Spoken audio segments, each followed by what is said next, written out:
Bisa na sa natalang insidente sa pagpanunggab atol sa pag-obserba sa kalagkalag sa Cagayan de Oro City, gipas garbo sa kapulisan nga nagmalinawon ang kinatibuk-ang aktibidad sa mga sementeryo sa syudad.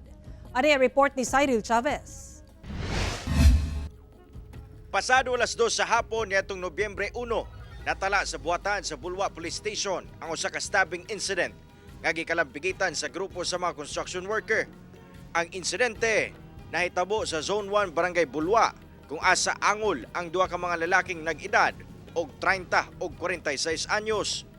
Gilayong gidala sa ospital ang duha ka mga biktima kung asa luwas na ang ilang kahimtang. Gilayong naglusad og operasyon ang kapulisan kung asa ilang nadakpan ang 28 anyos nga suspitsado. Sa ilang construction site, dunay wala pagkasinabtanay sa istorya siguro, nasantop sa pangdunggab samad ang biktima.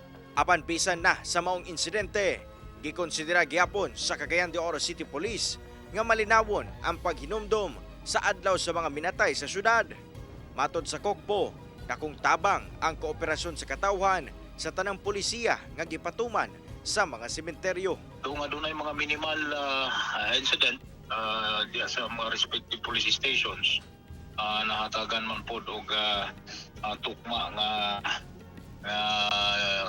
responde intervention sa atong mga pulis. Kauban si Jaybert Pairat, Cyril Chavez, 1 Mindanao.